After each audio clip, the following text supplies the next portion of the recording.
In part 2 of our series on the Oklahoma City bombing, we'll be taking a look at the life of Timmothy McVeigh. We'll discuss his relatively normal upbringing, his fascination with guns, his time in the military, and how he came to believe that a civil war against the federal government was inevitable. We'll also take you through the web of friends and associates McVeigh met while traveling the country and attending gun shows. Some of these people may have had more to do with the bombing than you're aware. I'm Mike. I'm Ian. And I'm Dave. If you thought this week was the last episode of the Oklahoma City bombing series, stick around. Ian fucked up the outline again. This is Necronomipod.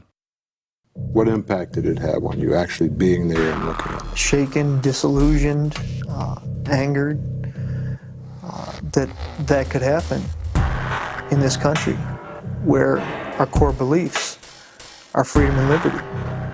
And what did you do to these people? You deprived them of life, liberty, and property. You didn't guarantee those rights, you deprived them of them. The thing that hits me the hardest about that is the CS gas. Just knowing what it does, and knowing as some adults can barely breathe because of it. When I saw it introduced into a building full of kids like that, it just, the emotions it brings up make me speechless. So Dave, what would you say is your favorite, go-to vodka? We don't talk enough vodka on this show. We normally buy Tito's. I don't drink a lot of vodka. My wife does. But yeah, Tito's normally. Tito's is good? Yeah. Ian, what about you? Yeah, I don't really like vodka at all, but what is in my house usually is either Tito's or Grey Goose. Ian's a gin man. Yeah. I'm a gin man as well. I'm with him on that. What's your favorite gin, Ian? I like Beefeater a lot. Peter. Bombay Sapphire. Bombay's good. I only like Tanqueray. Look at that. We went 3 different gins. How about that? Yeah. Who knew? Yeah. All right. I always like Stoli vodka. It's cheap. It's about $20, but I think it tastes better than it goes for. Yeah. You like Kamchatka? $8 vodka? Oh boy, it's like drinking rubbing alcohol. When you're in college, you can get drunk for $4. You just go buy that and like a gallon of fruit punch. Yeah. There's one level below that too. Pop off? Is that what it's called? Pop off? Where it's a gallon's $5. It's in a plastic container. Yeah, exactly. Vodka, I don't know. I like vodka. I just don't drink it that much. It's great to mix. I don't love vodka. It's the perfect mixer though. You don't really taste it with anything. It is. Yeah. I mean, whiskey's still best. You know what else I like is Finlandia. That's good. It's a good mid-range, cheaper vodka. Yeah. It's good. Smirnoff, no good. I don't like Smirnoff vodka. They're the ones that have like 15, 16 different flavors. Like you see like the rainbow of colors at the liquor store. That's not good. I don't need all that jazz. A lot of the more expensive stuff's not great. Like Grey Goose. Like Grey Goose is terrible. That's what Ian just said he likes. Sorry, it's not good. No, I didn't say I like it. I just said that's what's in my house a lot of times. Is it Sky? I don't like Sky. I like Sky. I think that one's a little bit, I don't know, rubbing alcohol-y. I mean, I want bourbon, so I'm not really the expert on vodka, but Hey, okay. Hey, I'm just mixing up the conversation. Yeah, We talk about I like all this it, though. stuff enough. So I just wanted to get your guys' thoughts on vodka. Let us know out there what you like. Or not. It doesn't matter. Either way. I'm just making small talk with the audience, trying to connect here. he's going to ignore your replies anyway, so he's like, delete. fucking throwaway comment. He doesn't give a fuck what you think. All right, well, that's all the fun we're allowed to have today. Bullshit, I'm like 4 whiskeys in. I'm ready for a good time tonight. What whiskey you drinking tonight? Crown? Hey, it's the good stuff. Yeah. I mean, it's not the good stuff. There's people now cussing me out, talking, bourbon lovers. I like and such. Crown. I love Crown too. But you don't like the Crown Black. I love the Crown Black. Don't like the Crown Black. Yeah. I like all the Crown. I don't like the flavored Crown. The fruit, like the peach and the vanilla and the apple. No. It's truly disgusting. I don't want anything like that. Right. I want whiskey-flavored whiskey. Yep. I don't disagree. Crown Royal. All right. And I got a Foster's on tap here to crack open in a second. Man, you're going all in on the show. Yeah, tonight. absolutely. Yeah. I always forget. What does Foster's mean? It's a beer. Oh, okay. Beer. Just it's Australian for beer. Got you. Beer. Not beer. Beer. Gotcha. No, I got it. Yeah. Why would you talk like that? You're I don't know. I'm American. American, yeah. American. It'd be ridiculous to Yeah, talk it like would any be. other way. It'd be ridiculous. It's the only beer available in Australia. I agree. Yeah. That's a fact. Proven fact. So, all right. Well, Ian, what do we got? Well, like Dave said in the intro, I fucked up the outline. So I bit off more than I could chew. So this is going to be a 3-parter. That just means it's more in-depth analysis and research. So good on you, Yep. Ian. Good on Thank you, you. my friend. So let's just jump right into it and get into the life of Timothy McVeigh. Timothy McVeigh was born April 23rd, 1968 in Lockport, New York, and he was the second child to Mildred and William McVeigh, having an older and younger sisters. Most accounts of McVeigh are that he was very shy and withdrawn. However, there are some people who described him as being very outgoing as a child, and he only withdrew in his teen years. A big thing with Timothy McVeigh is he claimed to be bullied in school. And by his accounts, in my opinion, don't warrant his outlook on life or really bullying, to be honest. It's more like kids just fucking with him every once in a while. Because McVeigh was tall and skinny, kids called him Noodle McVeigh. Kids are so clever with their names. They called Mike Noodle Mike in college. Yeah. Wet Noodle because he couldn't have any blue chew. Hey, well, Oh, you're ruining my college gimmick there, pal. One time, kids tried and failed to give him a swirly. did you ever get a swirly, you guys? Oh.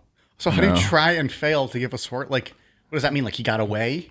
I guess. I think so. Or the toilet didn't flush. I have never gotten a swirly, nor I've never seen a swirly happen. It's like an urban legend to you. I guess. Yeah, it is. I've never witnessed it. Yeah. I'm trying to remember if I've ever witnessed an actual swirly. It's kind of a weird thing to do to someone. It's gross, man. Yeah. Ugh. I mean, a swirly is when you put someone's head in the toilet and flush it. For all you people who didn't grow up in the neighborhoods where they did swirlies on kids. Apparently none of us grew up in those neighborhoods. Would you rather get your ass kicked by the bullies or get a swirly? I guess an ass whooping. Swirly's so? kind of humiliating, I think. Yeah. I guess it would also depend on how many. Like, I wouldn't want 15 guys beating me down. I wouldn't want 15 guys beating me. Well, yeah. But, I mean, one-on-one, sure. One-on-one, right. Yeah, I guess. Yeah. Any hoodles. But like, he would hold on to this idea that he was brutally bullied his whole life, and that's literally all that happened to him. I mean, there's horror stories of being bullied out here, and you would think that would be what happened to McVeigh, but it didn't amount to much. So you're saying as a postscript later on, after all this took place, he was using that as an excuse, and you don't think it's you don't think it's warranted? Yeah, I mean, he would tell anybody who would listen how much he was bullied. Mm-hmm. And he almost lived in a fantasy world based around Star Wars. Like he was the good guy, like Luke Skywalker, that would save the day. And this is something that he never grew out of up until the day he was put to death. Well, that's interesting.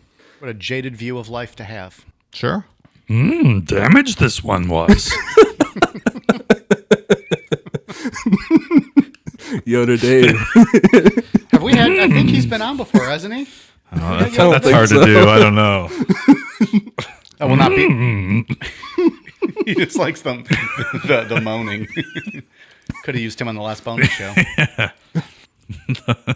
In later interviews, he would go as far as to compare the Mirror building to the Death Star and the innocent people who died in the bombing to employees that worked on the Death Star for Darth Vader. It's a bit of a stretch. A little bit. Yeah. When he would tell his bullying stories after the bombing, he would always make it a point that the U.S. government was the biggest bully of all. When McVeigh was 10 years old, his parents got divorced, and he lived with his father for a time. This wasn't a clean divorce, and his parents bounced back and forth, getting back together, and then splitting up again. And he found stability in his relationship with his grandfather, who was the one that introduced guns to McVeigh. So here's a turning point, I suppose. Yeah, I mean, I have no problem with guns. Sure. But we're going to see how Timothy takes this to a whole different level. While in high school, McVeigh became interested in computers and hacked into government computer systems on his Commodore 64 under the handle The Wanderer. In his senior year, he was named, quote, most promising computer programmer, but he never did anything with it and always had relatively bad grades. I had a Commodore 64. I never was able to hack into anywhere. I don't even know what a Commodore 64 is. Is that a computer? Yes, it's a computer, Mike. Wow. A super old computer. He hacked the government computer systems. God damn, he was good. That is pretty good. Yeah, I mean, from accounts of him in high school at least with the computer stuff, I mean, he was, had a promising future potentially. I mean, I remember my days on the Commodore 64 in the 80s, and it was, you call into bulletin boards, they called them, and there were 2 lines, and you could call in via a 14.4 baud modem, and then you beat off to 8-bit porn. That's right. Oh. Yeah, I didn't know you could break into NORAD with that fucking computer. God damn. Yeah. Not surprising. Timothy McVeigh was not good with women, and it's reported that he only had 2 relationships in his whole life. The first was right after high school with a married woman that he met while he was working at Burger King, and the second one we'll get into later in the episode. She liked his Whopper, huh? Yeah, she was like 15 years older than him too at the time. He was like 17, and damn. Yeah, he's off to a good start. Again, potential, and then doesn't live up to the hype. Well, I think we're going to talk about it in a bit here. I think he probably turned off every woman in the world because he wouldn't shut the fuck up about the Turner Diaries and and what happened in Waco. Yeah, I can see that being a bit of a turnoff. That's not sexy talk. Yeah. How about those Turner Diaries, huh? Am I right? Boom, legs open. Start a race war, baby. Also, while working at Burger King, McVeigh started to really embrace the gun culture that his grandfather had brought him into. He started religiously reading Soldier of Fortune magazine and decided he wanted to build a collection of guns. And side note, I was looking at all these like gun magazines that were listed. Soldier of Fortune was not a fun gun magazine. Like there were no like gun babes in it and all the fun stuff. It was like super fucking serious military stuff, and he absolutely loved it. Yeah, like ads for mercenaries and stuff like that. Like, Is this not fucking around Is this stuff. as opposed to like the gun magazines when you say gun babes, like there's just like chicks in bikinis like Yeah, holding right, guns or right. like posing. Yeah, guns and ammo. Yeah, like that was legit mercenary ads and whatnot. Yeah, there was some intense shit going on in Soldier of Fortune. Scary. Burger King wasn't making McVeigh the money he needed to buy the amount of guns that he wanted, so he quit and got a job as an armed security guard. At this time is when McVeigh got his hands on the Turner Diaries, and it flipped him from a guy that was really into guns to a guy that was just absolutely obsessed with them. And he always made it a point in his interviews. Supposedly, it wasn't the racist stuff in the Turner Diaries that spoke to him. It was the Second Amendment and all the anti-government stuff. So take it for what you will. I mean, I get that, I guess. I love Mein Kampf, Hitler's book. I mean, it wasn't for the anti-Semitism. It was because of Hitler's optimistic outlook on life, so I get that. It's the same world in my mind. It's like, I think you could say McVeigh, it's like, he almost sounds like a guy that's like, would go around and saying that all black people are bad, but my buddy over here, the only one that I know is good because he's into the same shit I'm into, kind of thing. Yeah. Just kind of picking and choosing what he wanted to believe and what was, what he thought was good and what he thought was a worthy cause. Yeah, I mean, it's like the flip. They both go hand in hand. These anti-government people and racism. I mean, it's one and the same. In all honesty, I think that's 100% correct. I mean, there's certain assumptions you can make with groups, and I think that's probably one of them. Not everyone at a gun show is a white supremacist, but white supremacists feel comfortable at gun shows. Sure. Oh, I'm just thinking about the social media hits we're going to get on this. Not every NASCAR fan. Oh, sorry. We'll save that one for another time. This NASCAR fan has no tattoos and all their teeth. And I'm drinking Miller Lite, high class, not that Busch Light that they drink. True. Or PBR or whatever. You're the exception, NASCAR fan, my friend. I am the exception in a lot of ways. I am. You can speak in full sentences. I love it. After a couple years of working as an armed security guard and telling anyone who would listen to him about the Turner Diaries, McVeigh joined the Army. I feel like that's Ian in high school. Hey, you guys know about Roswell? Hear what happened at Roswell? They're like, fuck off, Ian. It was a weather balloon. Get the fuck out of here. Jesus, come on, man. That's What about Roswell? Roswell. already been proven. There might be a little truth to that. How did I know? McVeigh joined the Army for a couple of reasons. One, it gave him unlimited access to guns. And two, he wanted to feel part of a group. He's also on record saying that if he lived in a big city, he would have easily joined a gang because he just wanted that structure of something like that. What gang is Noodle McVeigh going to join? That's kind of what I was thinking. I'm trying to think. Do you guys remember the movie The Warriors? I'm trying to think what gang Timothy McVeigh would be in. Spoiler, I haven't seen it, but You've never seen The Warriors? that's surprising to you. Jesus. I know of it, but I didn't take the time to sit down and watch it. I know of lots of things, but If it was made in the 80s, odds are I'm not going to like 79, bro. it. Oh, okay. 79. Then maybe. There's a chance. A lot of the movies that were made in the 80s that people love, we've been down that road. We don't need to rehash all that. But 79, there's a chance. Okay. Yeah. I don't think this guy's fit for gang life. Yeah. What about like a cult? Like, why would he have not joined some kind of cult? Like, if he's just looking for that structure and that acceptance. I think the guns are a big part too. I mean, Well, I know of some friends down in Texas that had a cult and a wide range of firearms that he might have fit in nicely with. That's very true. He didn't care clearly about women, so he didn't have to worry about, someone fucking his wife. The valid observation. Just saying. Yeah. Just making connections through the whole month here. Just tying all the shows together. By most accounts, McVeigh was a model soldier. One general is even quoted as saying if he had an army of a bunch of McVeighs, he would never lose a battle. But even in the army, McVeigh was still an insufferable piece of shit and would not shut the fuck up about the Turner Diaries. And in this rambling, he found two people that were willing to listen to him, Terry Nichols and Michael Fortier. These three clicked immediately because Nichols and Fortier already had these views on life. I'll get into Terry Nichols for a minute.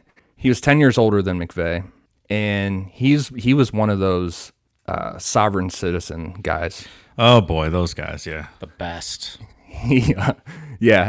There's a good story about him not paying a $20,000 Chase credit card bill, and then he went to court for it and countered Chase saying that they owed him all this silver and gold because the Federal Reserve isn't real and all this shit.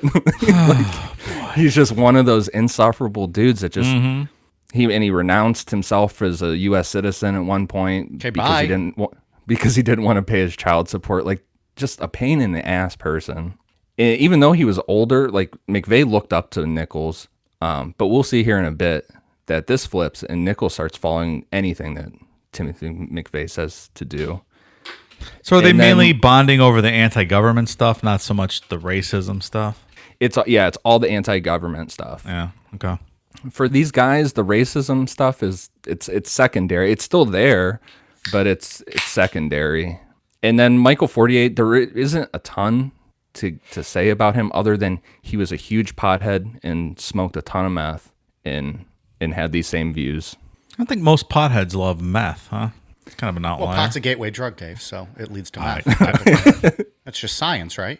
I don't think that's accurate, Mike. Well, you should take a DARE class. Dare. DARE. Drugs are really excellent. There you go. And kind of like McVeigh, Terry Nichols came from a broken home.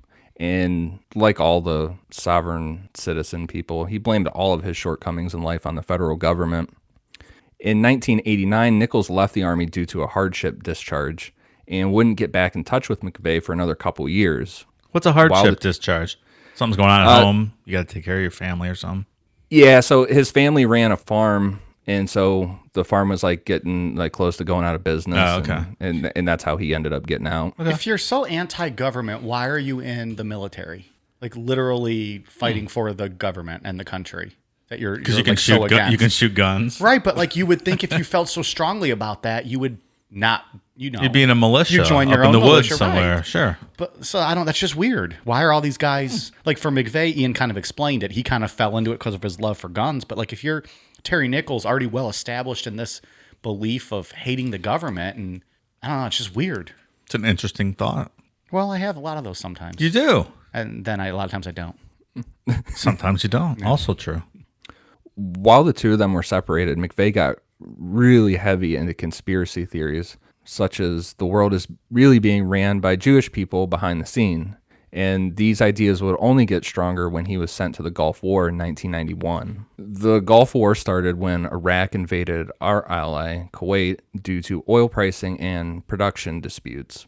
U.S. soldiers were told to expect a brutal war that would be very deadly. In reality, we basically dominated the Iraqi army in only a few days, giving it the nickname the 100-Hour War. America! Fucking A. Woo! Come at us, brah. McVeigh would kill more people in the Oklahoma City bombing than we lost. in the Gulf War. Yeah, Wow. that sounds about right. I didn't know that till I read these notes, and that's just incredible. Like crazy and sad. If Kuwait had maple syrup, under their territory, you think we would have been there? Not oil. If they had maple syrup was their main export, I don't think so. Probably not. No. Nope. Doubtful. Also, I like my maple syrup from Canada, so I'll go invade Canada for maple syrup. Okay. McVeigh's part in the war was he was a gunner on a Bradley fighting vehicle.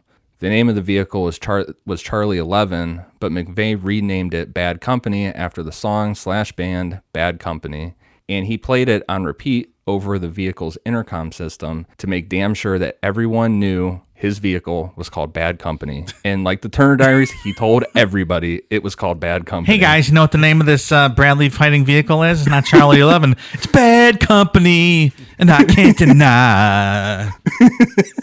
This guy's so annoying.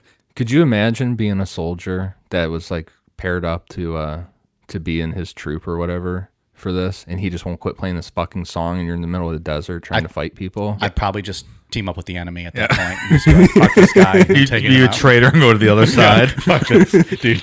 You're like, I'm Iraqi now. Anything? I'd rather work for Saddam. It's better than being with Timothy McVeigh another minute. Jesus Christ, this guy. He plays that goddamn song one more time. It's Bad Company. Don't get me wrong. I like Bad Company, and I like the Bad Company song. I don't want to hear that all day, every day, nonstop, especially from this jagoff.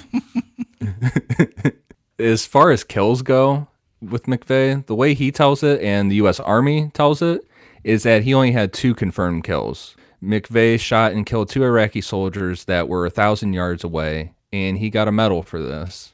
According to McVeigh, this is where he became really disillusioned with the U.S. government.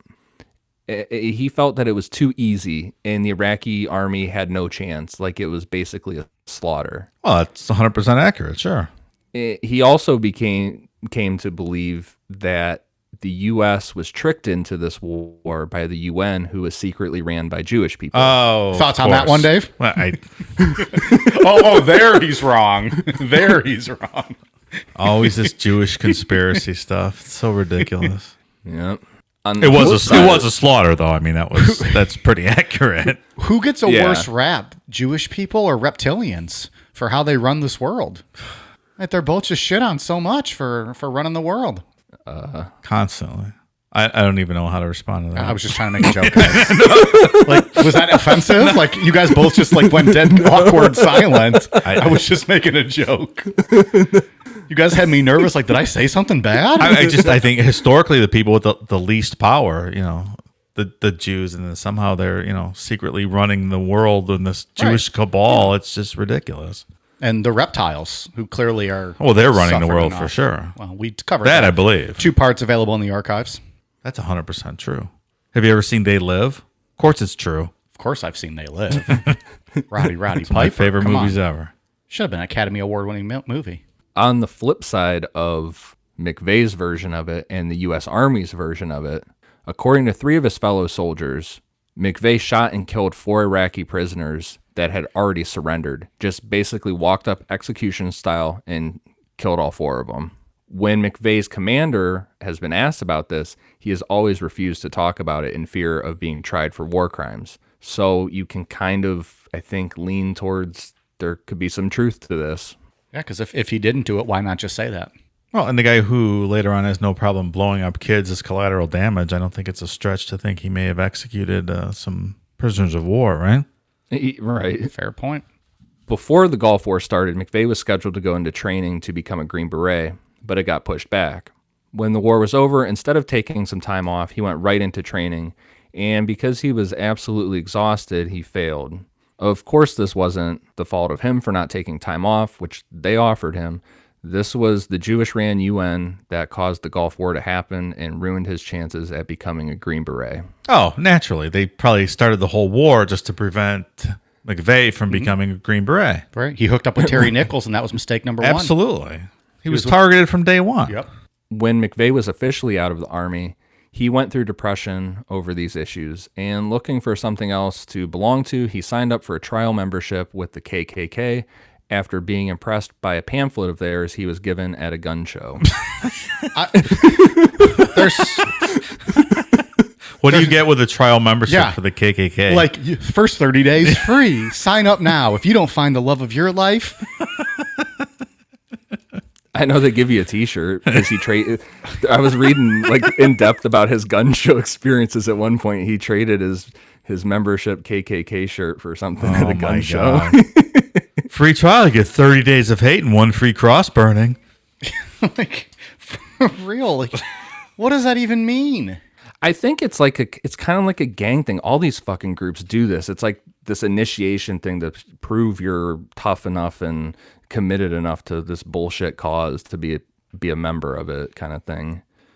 They all do this trial membership shit from what I read. Like, you have to go in and hang out with them for a month, and you're not KKK material. Yeah. They tell you, like... Black ball. Well, white ball. You guys know where white supremacists do their shopping? Where? KKK Mart.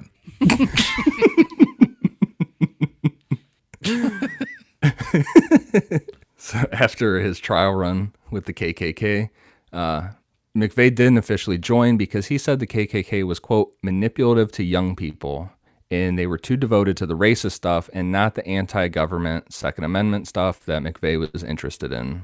Oh, I mean... So he canceled his membership before they charged his credit card after those 30 days. Yeah.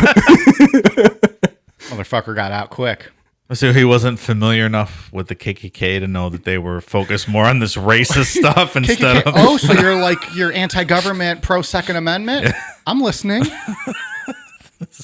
I'll give you 30 days. Ridiculous. At Army functions, McVeigh wasn't making any friends either. He was known as, quote, a vaguely racist oddball who kept guns just laying all over his house.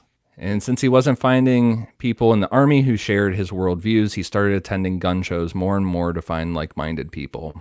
I mean, I wouldn't expect to find those kind of people at gun shows, right? Like vaguely racist people at gun shows. Maybe at the art museum or the orchestra, but definitely not at gun shows. All right, hear me out on this. A new cartoon, vaguely racist oddball. That's got serious potential. Like, we could write that for sure. A cartoon? Yeah. That lends itself to cartoon work. Vaguely racist oddball. Let's do it. It's a fucking winner, guys. For sure. It's a great name. What is the Chappelle bit, the blind racist? Clayton Bigsby. Yeah. Blind, what was it? Blind white supremacist? Is that what it is? Yeah. Fucking hilarious, man. Yeah, Probably the that's greatest outrageous. Chappelle bit ever. It was really It's like, white power, white power. That's one of the funniest things I've ever seen in my entire really life. good. It's really damn funny. I love the end of it, dude, where they're all chanting like to see his face. Like, y'all want to see my face? And then that dude's head blows up. That was that the first Chappelle show, I think. If you've never seen that, one of the greatest things I've ever seen. It is really funny. Clayton Bigsby, white supremacist. Yeah, dude, that was it. I think that was the first episode. I think it was. That pushed some boundaries, man. Oh, and he like the postscript to that story wasn't the end of it. He divorced his wife because he couldn't stand being with a woman who would marry a black guy. Yeah. That's right. Oh my God, Dave Chappelle's fucking genius, man. So in late 1991, McVeigh officially left the Army and moved back to New York, settling down in Pendleton, and got a job working overnights as a security guard for the Buffalo Zoo.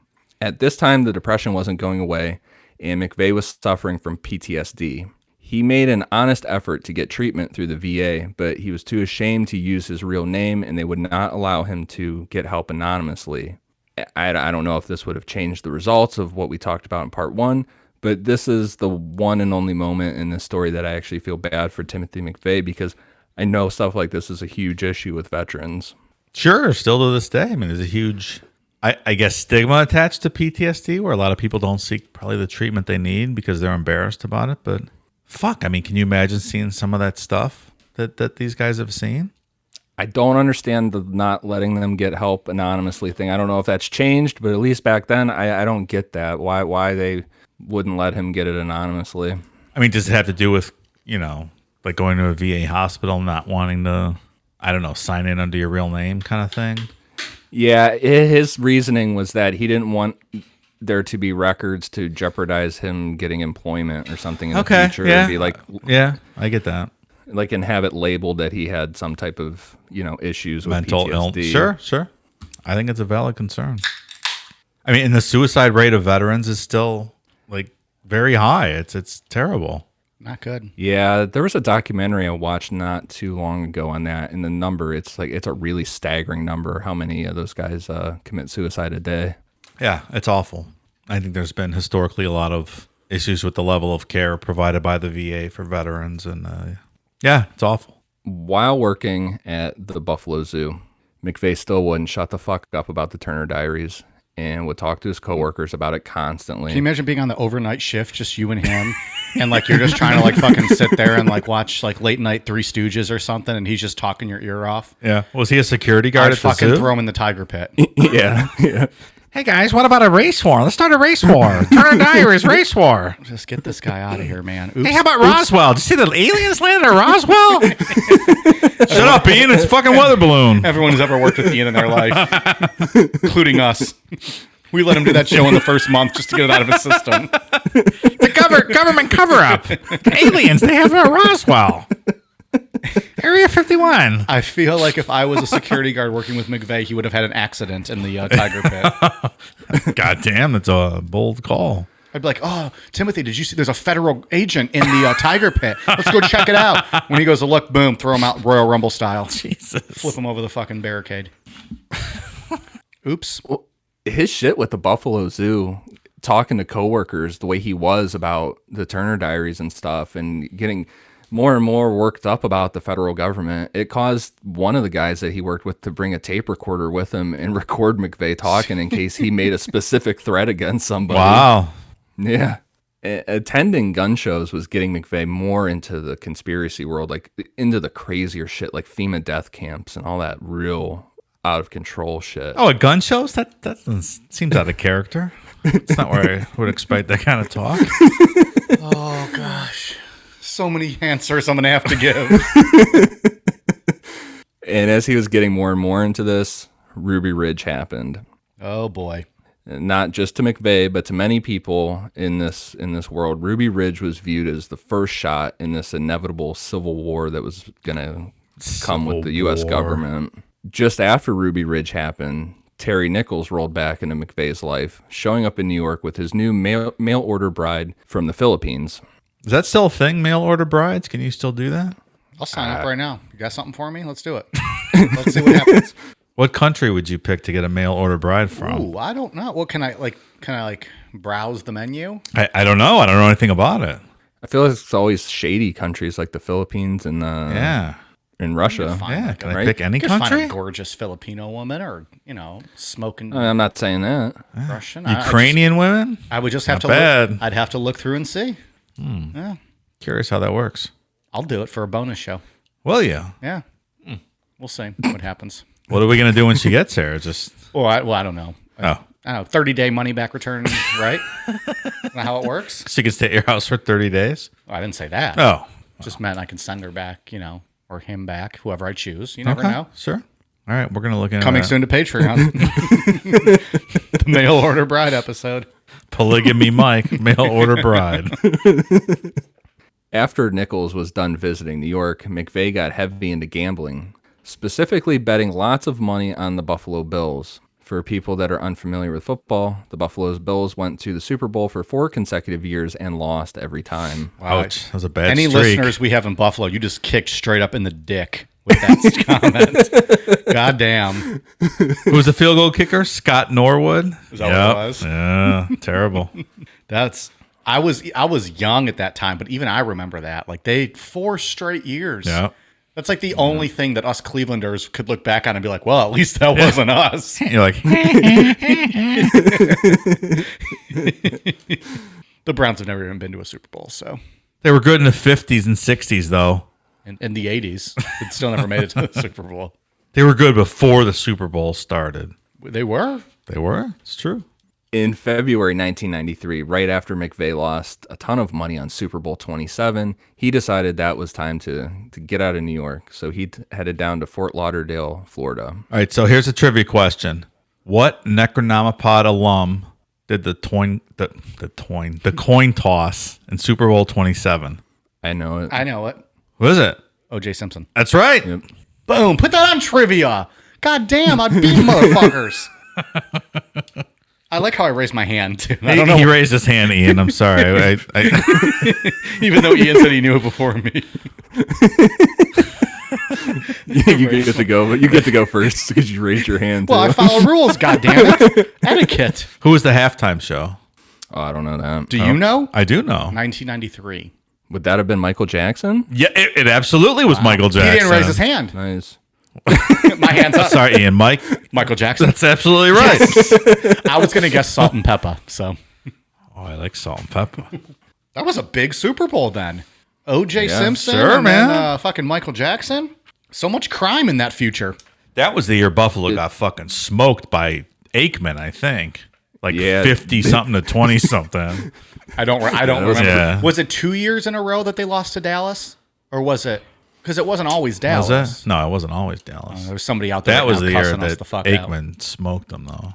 All right, Ian, you keep going. I'm going to look this up because I don't want people coming at us for not saying the right thing. Well, while he was down in Florida, he was attending gun shows, and there he met a guy named Roger Moore. James Bond, Roger Moore? You know what? I've never seen a full James Bond movie. Thank you.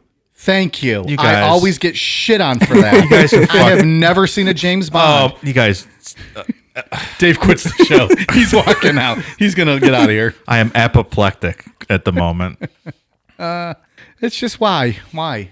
The best thing Pierce Brosnan ever did is Mrs. Doubtfire, so no need for watching any Probably of those. the worst movie I've ever seen. Stop that. It's Awful. fucking Robin Williams is awful. His That movies is are awful. terrible, He was man. awful. It's terrible. What about Flubber? Oh, Well, okay, that one's pretty bad. That one's pretty bad. I can't stand Robin Williams movies. Oh my gosh, that's terrible. I can't believe you've never seen a James Bond movie. I have no time for that. I've seen everyone 5 times at least. So this Roger Moore guy, it's a name to remember. He's going to come up in part 3, and there's a lot of names throughout this, and we're going to hit on all these guys and make sure we circle back to him. But so he met this guy named Roger Moore, and while those two were hanging out, the ATF did their first raid on Mount Carmel in Waco, and the standoff with the FBI started. Real quick, the Buffalo Bills lost to the Giants, the Redskins, and then twice to Dallas. 90 was the Giants, 91 was the Redskins, 92 and 93 Dallas. So was that Aikman back-to-back Super Bowl wins? 90, so the 92 season for 93. One of those, Bernie Kosar, was the backup for the Super Bowl win because that's when Bernie got his Super Bowl ring. Well, that probably would have been the last one then. Super Bowl 28. Well, this would have been 94. So it was 91 through 94 was when they were there. So while he's hanging out with his new friend Roger Moore, the ATF did their first raid on Mount Carmel in Waco, and the standoff with the FBI started. After obsessing about what was going on at Waco and watching the news, McVeigh decided he was going to drive to Texas to join the protests. When McVeigh got there, he set up a little shop on his Geo Metro, on the roof or on the hood of his Geo Metro, handing out anti-government pamphlets and selling bumper stickers.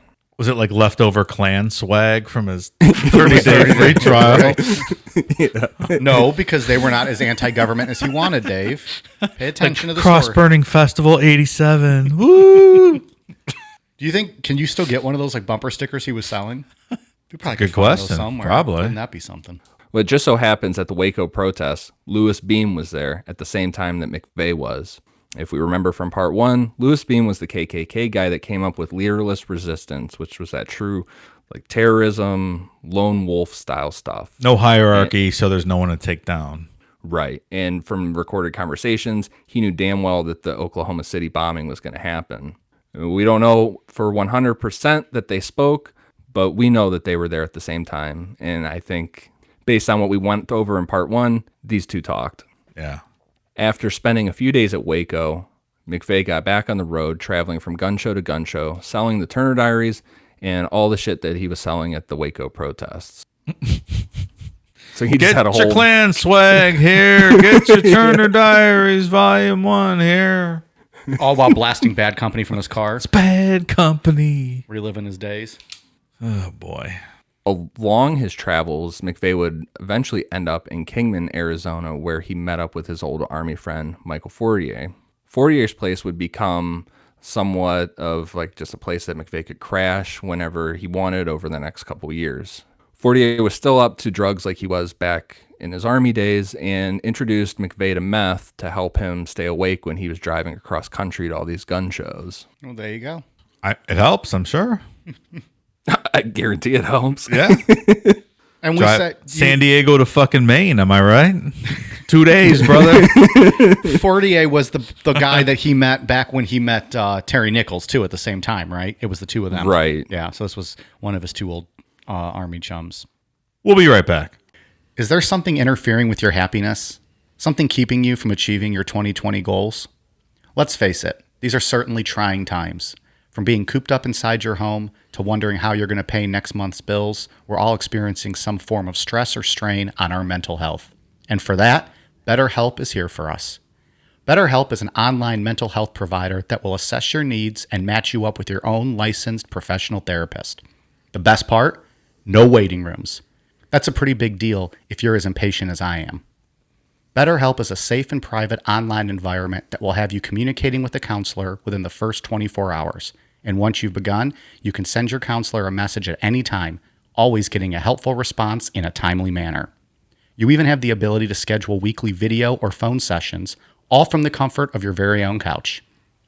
BetterHelp is available worldwide and has a broad range of expertise available, including licensed professional counselors who specialize in depression, stress, anxiety, relationships, sleeping, trauma, anger, family conflict, LGBT matters, grief, and self-esteem. Some of these services may not otherwise be available locally in your area. Not happy with your counselor? No worries. BetterHelp is committed to facilitating great therapeutic matches and makes it easy and free to change counselors if needed. Remember, everything you share with your BetterHelp counselor is completely confidential. And while it's not a crisis line, it is a convenient, professional, and affordable way to seek the help that you deserve. Financial aid is even offered for those who qualify. Want to hear how BetterHelp assisted people just like you? Check out the testimonials posted daily on their site. Look, we here at Necronomipod want you to start living a happier life. So, as a listener, you'll get 10% off your first month by visiting betterhelp.com/necro. Join over 800,000 people already taking charge of their mental health. Again, that's betterhelp.com/necro. In April of 1993, McVeigh traveled to Tulsa, where he attended the Wanenmachers' yearly, quote, world's largest gun show that still goes on to this day. I'm going this year. I think we're doing a live show from there. Oh, yeah. Yeah. They're going to love me. Again, McVeigh went around talking about all of his conspiracies, that the world was being ran by a Jewish UN, and one of the people he specifically met and hung out with a lot at the show was a guy named Andrea Strausmeyer, who is known as Andy the German. Sounds like a character on the Stern Show. Andy the German. Yeah, it just sounds like someone they would have. It is the Jews, Timothy. The Jews do everything. Andy the German. We got a lot of characters going tonight.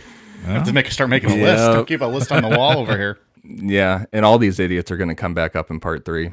Idiots. Ian's words. Yeah. Nobody come at Not me. mine. No, don't come at us. Andy the German was said to be the grandson of one of the earliest members of the Nazi Party, stemming from him having a registration card with a lower number than Hitler. Oh, well, something to be proud of, right? Sure. Well, I think all these guys, like, we're going to get to where Andy the German ends up. I think all these guys just fucking loved him because he's like the only real German person they knew. They probably bought whatever line of bullshit he was saying. Yeah, I'm sure. Andy was a former German soldier who came to the U.S. to participate in Civil War reenactments. Okay. What the fuck? That's so weird. All right, so he wanted to cosplay some Civil War, some LARPing, if you will. Was he a Confederate soldier in the role playing? No, he was a fucking Nazi infiltrator. He made up his own character. I will kill both sides. It's said By the that way, he was go up to a civil or war reenactor and call them LARPers and watch how mad they get. Spoiler alert, they don't like it. They don't like it? No. I think it's pretty cool. I don't know.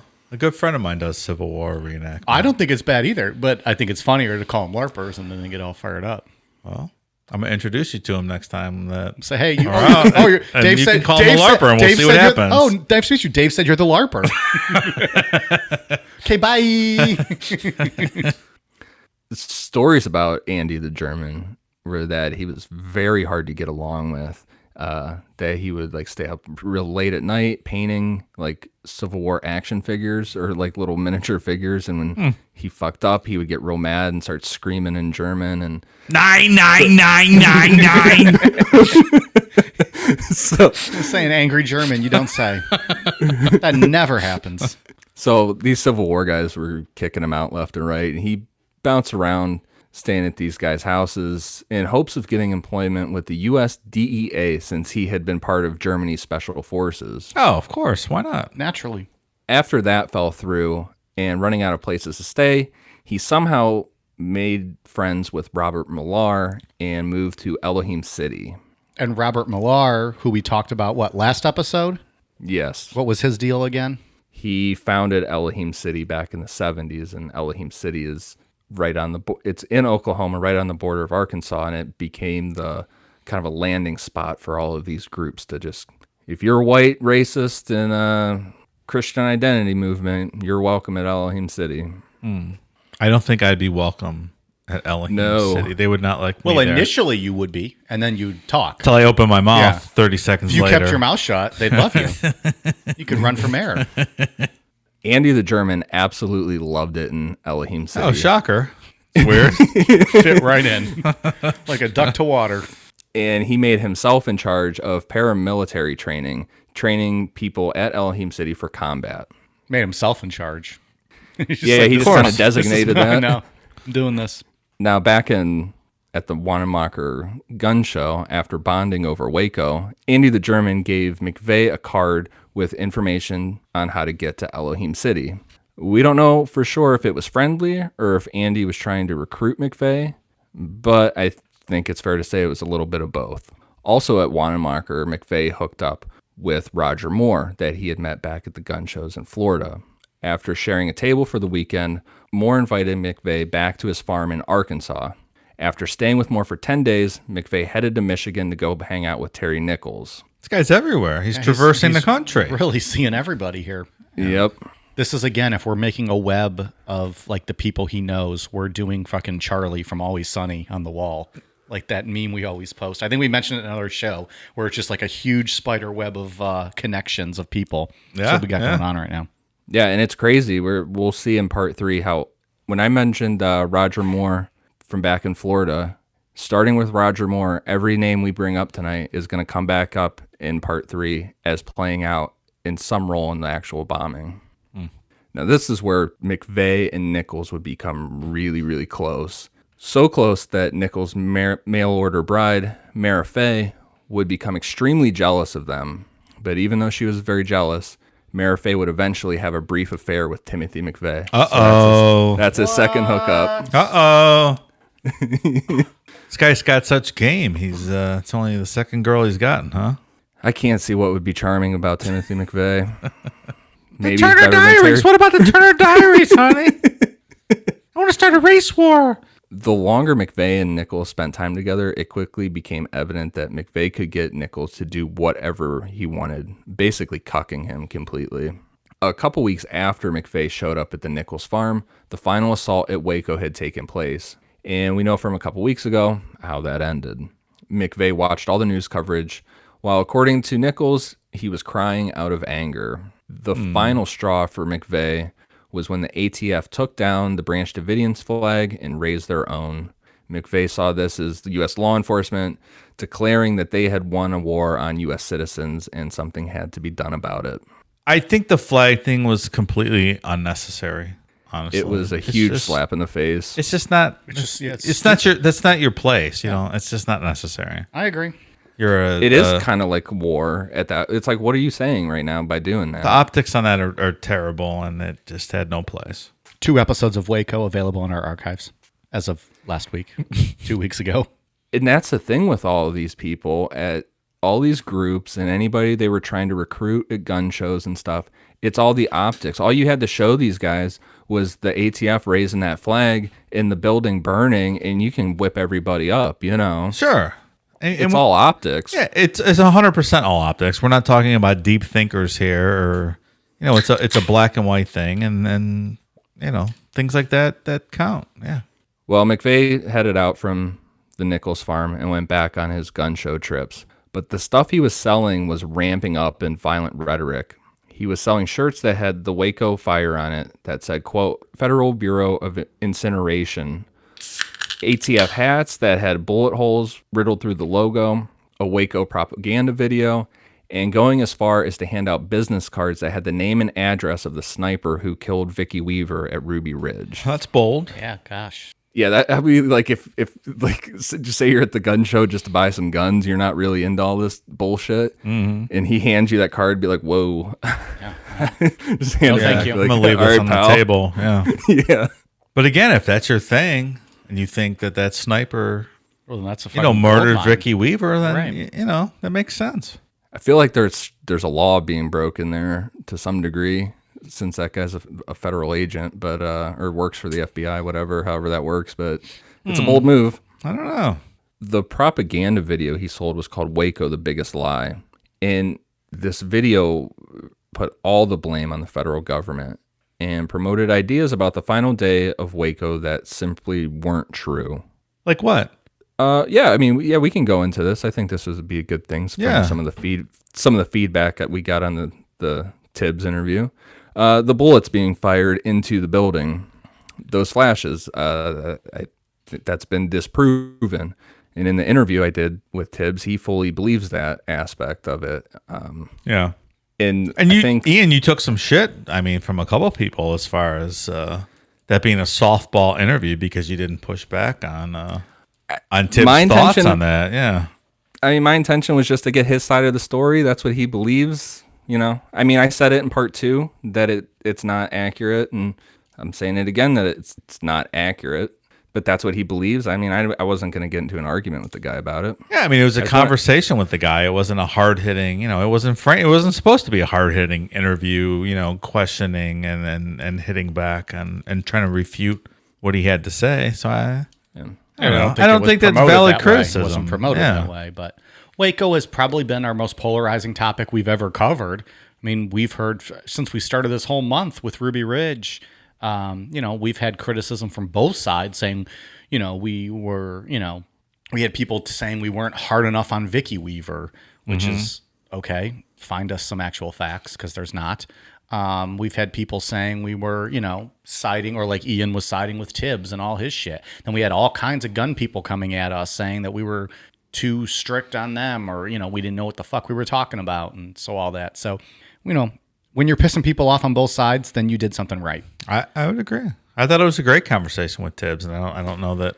And it wasn't our place. It wasn't that kind of interview. It was just a conversation to hear his thoughts, and I thought it was. I just wanted to hear his side of the story. Yeah, And it was fucking entertaining as shit. it was great. We're here for, to entertain people. This ain't the BBC, man. It is what it drinking is. some beers. Yeah, we're drinking some beers and talking to Tibbs. You have to push back on everything the guy says. It's his opinion. It's okay. Relax, guys.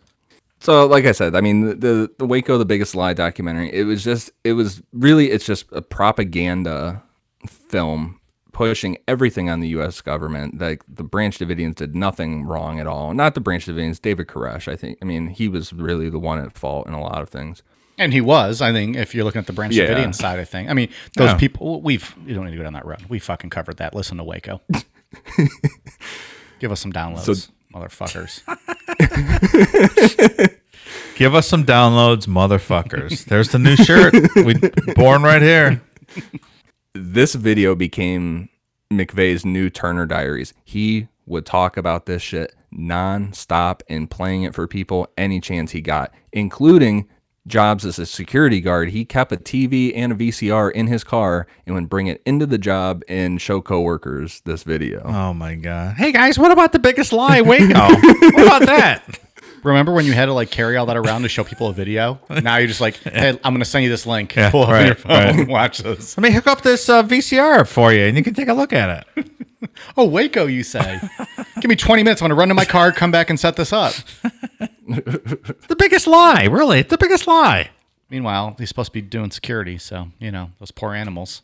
Getting towards the end of 93, McVeigh had written his sister Jennifer a letter alluding to him robbing banks. And in December of 1993, he gave her 3 $100 bills that he said came from a bank robbery he helped plan. That's smart. Now, if McVeigh was involved in any bank robberies, it would have been with a group called the Aryan Republican Army. Like we talked about in part 1, this idea of robbing banks had been a big part of funding these groups with their buying guns and stuff since the early 80s. The ARA was inspired by the 80s bank robbery group we talked about last week called the Order. One of the key members of this group called himself Commander Pedro. Commander Pedro's real name was Pete Langen, who outside of the white supremacy world was on his path to becoming a transgendered woman. And when he dressed in women's clothing, he went by the name Donna McClure. It's safe to say that the world of people that we've been talking about knew full well about the cross-dressing, and we'll see about that in part 3, but they weren't aware of the fact that he wanted to fully transition into a woman. It seems oddly accepting in a world of people Hate. They generally don't seem very accepting little of other tolerance. people. Yeah, it's interesting. Yeah, we'll see in part 3 with some eyewitness stuff that there's enough evidence to show that they were at least cool with him dressing as a woman. God damn, there's a teaser. Huh, that's interesting. Another member of the ARA was a guy named Richard Guthrie. Guthrie had been kicked out of the Navy for drawing a swastika on the side of the ship and then made his way through the white supremacy world after. Oh, you can't do that in the Navy? Draw swastikas on your ships? Apparently, it's frowned You know what? upon. I don't understand these fucking people with the Nazi stuff and the swat. Like, so many guys gave their lives to fight against the Nazis. Why the fuck do we have to? I don't understand the logic by flying the Nazi flag in this day and age. I don't get it at all. I could never explain that. I don't either. That was my rant for the episode. It's so fucking irritating. Except a quick 2 sentences in and out. Me in college. Fucking Nazis. I don't get it. I don't know what's going on with that. Nope. Between these two guys and some other unknown members, they carried out 22 bank robberies within 2 years, totaling $225,000. That's not very much. No, It's like 10K a job. Is that even worth it? God damn. That is a small amount for 22 bank robberies. There's no concrete evidence that McVeigh was part of this group, but there is proof that the ARA and McVeigh traveled the same gun show circuit and were all in Arizona together in 1995. If McVeigh was robbing banks, it would have been with these guys. And in part 3, we're going to see, like I said before, with, Pete Langen dressing up like a woman, there's a lot of evidence that at minimum, McVeigh knew Pete Langen. So, there's circumstantial evidence that he may have been involved in these bank robberies, right? Yeah, I would lean towards he was probably, I would say. There's no concrete proof, but there's a lot of smoke there. Yeah. And when you get into groups like these, everybody knows everybody. So it's not like it's there's zero chance he was unaware of these things happening, right? Right. Yeah, this isn't a large world. Yeah, this isn't a large world of people that we're talking about in all reality. So, can we stop calling him Pete Langen and go back to Commodore Pedro, please? Commodore Pedro is a cool fucking name. Commander. Oh, I was just saying, I like Commodore Pedro. Commodore Pedro.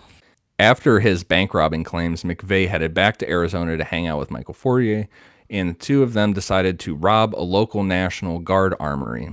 They only got away with an ice pick and a shovel before guards were alerted. An ice pick and a shovel from an armory. Not a bar. They didn't rob a bar and get an ice pick and a shovel. Yeah. At this time, the two of them also started playing around with explosives. They started making pipe bombs that were average at best. And this is one of the big points towards McVeigh not being a lone wolf. And one of the points that I agree with personally is how did he go from making faulty pipe bombs to in a year and a half after making a 2-fuse, 7,000-pound truck bomb that could cause the Mira building to collapse? That's a great question. Yeah. Yeah. This is a stretch, right? Without any outside involvement? Sure. As 1994 went forward, McVeigh started cutting ties with people that he felt weren't dedicated enough to the cause, even canceling his NRA membership, saying they were a, quote, weak warrior. Also at this time, McVeigh decided that he and Nichols were going to go into business at gun shows selling small amounts of ammonium nitrate. This was not successful, but it was their first step towards building a bomb, whether they had help or not. That was fairly common, right? Like people selling this kind of ammonium nitrate bomb-making material at gun shows. Yeah, you just sell small amounts of it. Yeah. And Like, oh, it's just fertilizer. yeah. Yeah. Don't you dare tell us we can't. Yeah. It's America. We'll do whatever we want. I'm not wearing my mask. Fuck you. Oh, boy. It was also September 1994 that brought the official last straw for Timothy McVeigh when President Clinton signed the Public Safety and Recreational Firearms Use Protection Act into law. What's that, was Ian? The assault rifle ban. It was a 10-year assault rifle ban. It expired and has not been re-signed, and he viewed this as the Turner Diaries was coming true, that the U.S. government was taking guns away from citizens, and it was time to go. Hey, Ian, I signed that bill and my name's Bill. It's quite a coincidence, don't you think? Thank you, Mr. President. You know another coincidence? Cigars fit in vaginas. It's amazing. Very coincidental. Thank you, Mr. President. We appreciate it. I was nervous having Secret Service standing here all episode. Like to shove a good cohiba up a woman's pussy. It's great. Mr. President, you would have loved the bonus episode we just did. What kind of bonus episode's that, Mike? Aliens and tentacles and sex with humans. Give me a boner already. Mr. President, I'll send you a copy. Hillary, she don't give me a boner, but aliens, they give me a big boner. Oh, boy. Well, that's Where else are you going to get a president dropping in on your podcast? it happens sometimes. Ladies and you know. gentlemen, that is an exclusive. Finally, the Secret Service can fucking leave the studio because they've been making me nervous the entire show. Jackasses, get out of here. And with that, we will pick up on part 3, because as soon as that bill was signed in, that's when the bomb making really started. Mm-hmm. You got pissed off. And we'll get into the construction of the bomb, how all these jackasses fit into that final day. And we're going to introduce 2 other people to this story next week. More people. That's what the 2 more story people. needs. That shows the ATF had a real chance to raid Elohim City and potentially stop this from happening, but they didn't because they hadn't been retrained from Waco yet. Really? That's an interesting fact. Yep. I don't disagree on the retraining. I feel like you probably shouldn't pass up situations where you feel like you need to intervene. Sure, sure. Well, if they're probably gun shy after getting, Well, they weren't after fucking things up so They weren't poorly. gun shy after Ruby Ridge. Well, yeah. But Yeah, next week that's after we get into the bomb making, we're going to get into how the ATF went so hard on Ruby Ridge and Waco and the amount of evidence that they had to roll into Elohim City, and they decided not to because they already fucked up so bad with Ruby Ridge and Waco. hey, Ian, you know what my favorite song is?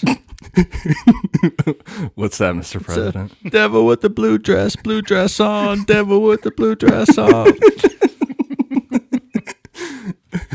This guy just won't leave at this point. He's just here. He wants to hang out with us. Mr. President, can I offer you a Foster's? I love Foster's. It's Australian for beer. I feel like that's what Bill Clinton would be like in real life if you were partying with him. Like, he would be that dude at the end that just doesn't want to leave and wants to keep fucking drinking and getting crazy. Well, let's go. I'd drink with the President of the United States. He's like, let's do shrooms now. Hillary's in bed. Why not? Hillary's at home. I don't want to go home. I want to do some meth. Let's smoke some meth, Ian. Secret Service, give me some meth. Big Macs and meth. Big Macs and meth. Oh, I'll take a Big Mac too, Mr. Secret Service agent. Fucking bring me two of those. No onions, of course, because I'm not a fucking whatever. Moving on. Ian, what else you got for us on this one? That's it. I think I covered everything for this part. Dave, you got anything else? Any last thoughts? No, I'm intrigued. There's a lot of information in this episode. It's a lot of information. Hopefully everyone I'm looking forward to wrapping this up with part 3. I like how it's structured. I like how we went through the bombing first. Mm-hmm. Kind of the background information now, and I think it'll all be tied together next week. Did we say this already? Maybe I'm too drunk. I don't remember. We split this up into a third part because we didn't want to put too much information in one episode. We were told by some that Ruby Ridge was a little confusing and hard to follow. I didn't necessarily get that thought, but, some people did. So because we had so many people and names in this part, we decided to break it up and make it a third part so that we can kind of split the information so we didn't overload everybody at one time. So whatever. I think it's good. Yeah, it's a good layout here. Looks like Oklahoma City and our month on the federal government's going into June. Well, and the other thing too with part 3 is we still have to get into John Doe number 2. Yeah. And that's a kind of mini saga in and of itself. So yeah, it was a lot to jam into one part. Ian, I used to call my penis John Doe number 2 and I had to go fuck all those interns. You feel me, brother? I feel you, Mr. President. John Doe number 2 wants to go up into your pooper. So we have Ian's first name correction. You just ignored that whole thing and just rolled into it. So I got business to take care of, guys. I gotta fucking get through this shit. I like to give it to her in the pooper. I think it's super. Is it super in the pooper? It's super in the pooper. That was his campaign slogan for '96, wasn't it? It's super in the pooper. It's super in the pooper. Bob Dole, I smoked you because it was super in her pooper. Clinton '96. Best thing about that election was probably Norm Macdonald becoming Bob Dole, right? Norm Macdonald did a great Bob Dole. Hey, Norm Macdonald, where's my pen? It's sticking in his back. Norm Macdonald was great. Really Bob Dole. It's funny shit, man. All right, so the name we have to correct. Shout out to M. Raquel. I believe Ian butchered your name on the review. Terrible, Ian. Terribly offensive. I never make mistakes on my names. Ever. God damn. My apologies. Yeah. Well, shout out and thank you for the awesome review. We appreciate it. Now, if I was prepared further, here we go. Just bust it out, Mike. You can do it. No preparation needed. Got some new patron shout outs this week. Thank you. Just give it to her. Don't matter if she wants it or not. Just give it to her. Shout out to new $10 patron Bill Clinton. Just fucking blow it on her, Mike. Just blow it on her. All right, I got to focus to get to these names. Just give her your load, Mike. Give her your load. This is Put that Cohiba where you want to put it, Mike. Mr. President, let me get to this, please. You're wearing a blue dress, Mike. I might come over and see you later.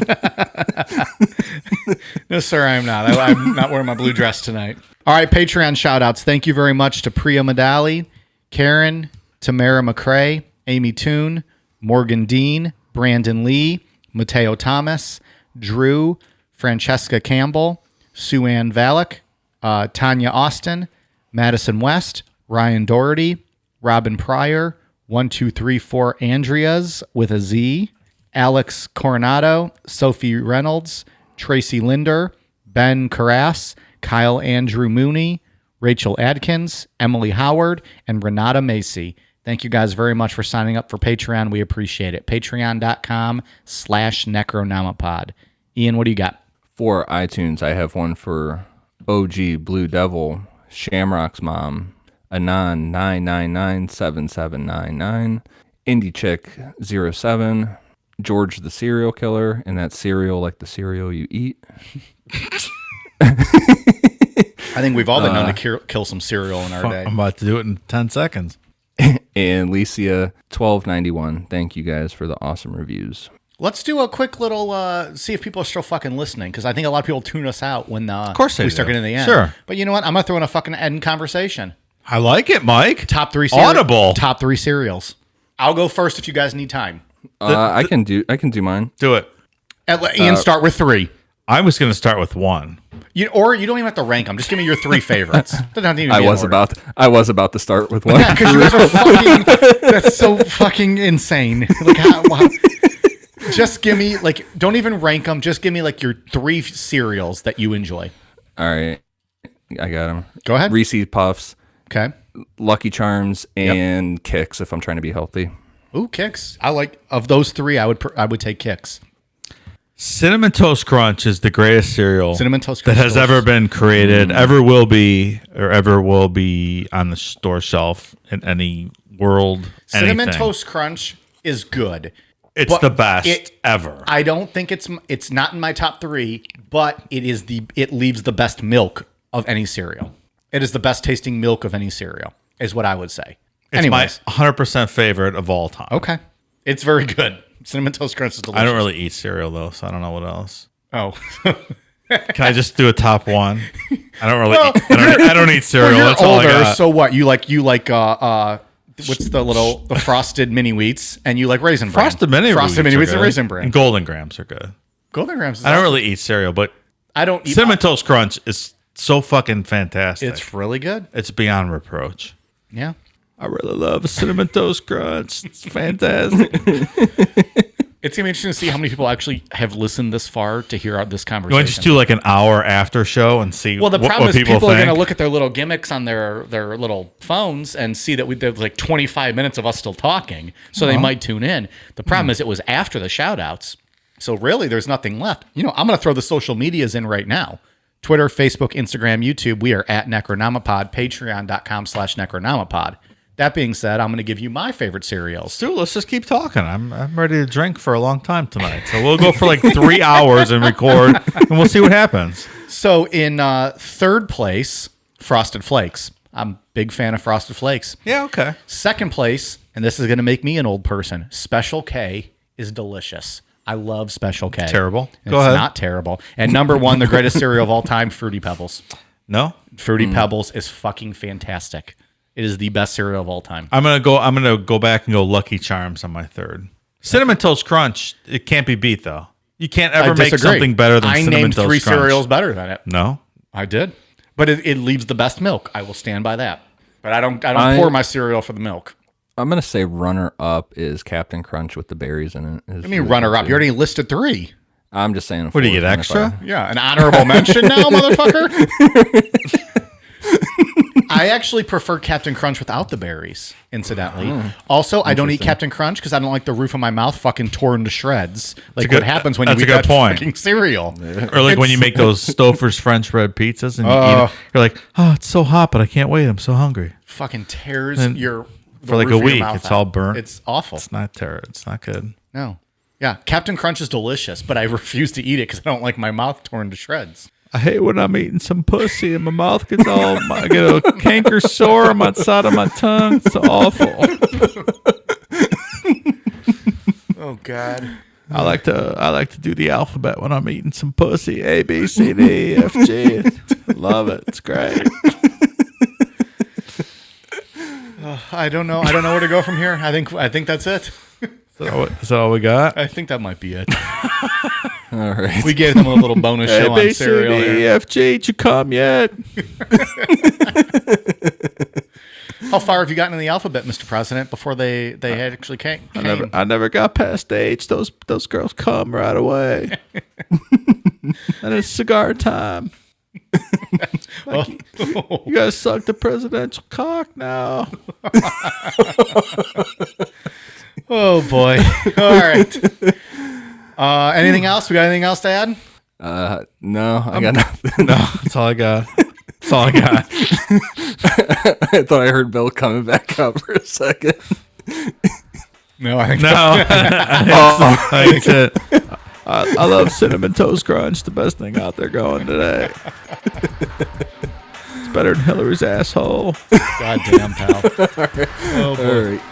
You guys ready for a cool down beer? Cheers! Cheers! Cheers, motherfuckers!